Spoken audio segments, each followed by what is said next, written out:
For decades, right, we've been told that cholesterol is basically public enemy number one for our hearts. But what if that whole story isn't quite right? Let's dig in and uncover the real science behind this, really misunderstood substance and find out what it actually means for your health. I'm sure you've heard it a million times. Hey, you gotta watch your cholesterol. It's a warning that immediately makes you think of clogged arteries, heart disease, all that scary stuff. But this simple idea that all cholesterol is bad, it's a myth. And understanding the difference, well, that's the first real step to protecting your health. So, if it's not the simple villain we've all been picturing, then what exactly is cholesterol? Let's try to figure out if it's a friend, a foe, or, maybe something a little more complicated. Okay, so at its core, cholesterol is this waxy stuff that's a basic part of every single cell in your body. It's not some foreign invader, it's a building block. It's essential for life. The real danger doesn't come from cholesterol just existing. It comes from when things get out of balance. In fact, your body absolutely needs it. It uses cholesterol to build the actual walls of your cells, to produce critical hormones like estrogen and testosterone, to make vitamin D when you're in the sun, and even to create what's called bile acid, which helps you digest food. Without it, we literally couldn't function. So where do we get it from? Now, this might surprise you. We always think about foods like eggs or steak, right? But the reality is, your own liver is a cholesterol-making machine. A whopping 75% of the cholesterol in your body is made right there. This means your heart health isn't just about what's on your plate, it's about how your body is regulating itself. Okay, so this brings us right to the heart of the issue. If cholesterol itself isn't the big bad wolf, then what is it? Well, it all comes down to how it gets transported around your body. So let's meet the delivery team, the good guys and the bad guys. You see, cholesterol is a fat, and your blood is mostly water. They don't mix. So to get around, cholesterol needs a ride. It hitches one inside these little protein packages called lipoproteins. The easiest way to think of them, they're like little delivery trucks cruising through your bloodstream. And here are the two main trucks you need to know about. On one side, we've got LDL. That's the one everyone calls bad cholesterol. Its job is to deliver cholesterol to your cells. But if you have too many of these trucks on the road, they start dropping off their cargo in places they shouldn't, like on your artery walls. Then you've got HDL, the good cholesterol. Think of HDL as the cleanup crew. Its job is to drive around, pick up any excess cholesterol, and carry it away to be disposed of. So you want fewer delivery trucks and a really, really good cleanup crew. So what happens when you've got too many of those LDL delivery trucks and not enough of the HDL cleanup crew? Well, this imbalance is where the real trouble starts, and it creates this serious and totally silent threat inside your arteries. The whole process has a name: atherosclerosis. Basically, it's the slow, quiet narrowing and hardening of our arteries because of that plaque buildup. So if cholesterol itself isn't the villain, atherosclerosis absolutely is. It's the end result of that whole imbalance we were just talking about. And here's how it goes down step by step.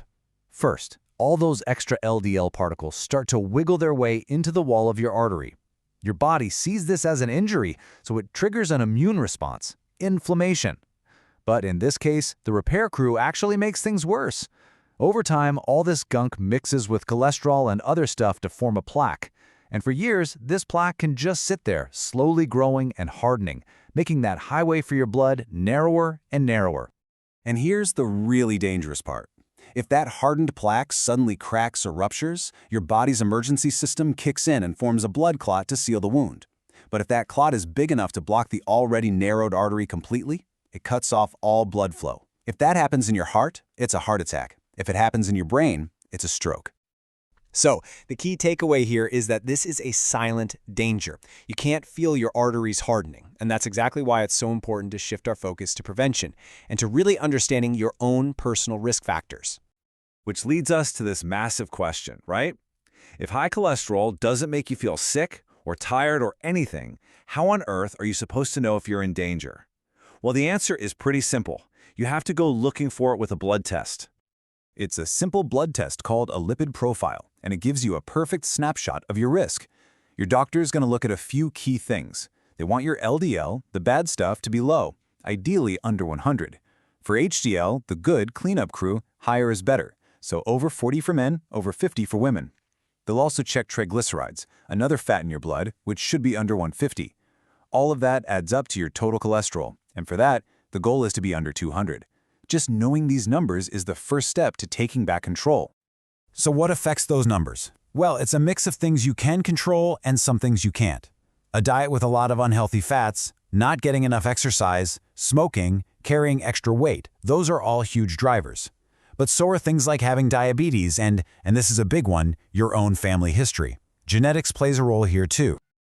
Okay, now for the good news. Knowing your risk is step 1, but step 2 is taking action. And there is a powerful playbook you can follow to protect your heart, and honestly, it's probably more straightforward than you think. Let's start with one of the best tools in your toolbox, movement. Health experts recommend 150 minutes of moderate exercise a week. That's it. It breaks down to just over 20 minutes a day. It's such a simple number, but believe me, it has a massive impact on improving your cholesterol levels. Look, the road to a healthier heart is really built on these smart, consistent choices. It all starts with your diet. Then it's about getting that regular movement in. Quitting smoking, that's just non-negotiable for artery health. And then managing your weight and keeping other conditions like high blood pressure in check, it all works together. Each step builds on the last one. Of course, sometimes, for some people, especially if there's a strong genetic risk, lifestyle changes just aren't enough to get those numbers where they need to be. And that's okay. In those cases, medications like statins are incredibly powerful tools that not only slash your bad cholesterol, but can also help make any plaque you already have more stable and less likely to cause a problem. So, after all that, let's just bring it back home. The true enemy here isn't cholesterol. It's that specific dangerous combination of too much LDL, not enough HDL, and the chronic inflammation that follows. That's the trio that's silently damaging your arteries over the years. But see, understanding all this, it gives you the power to change the story. Your heart's future isn't set in stone. It's shaped by the choices you start making right now. So the real final question is for you to think about. What's your first step going to be?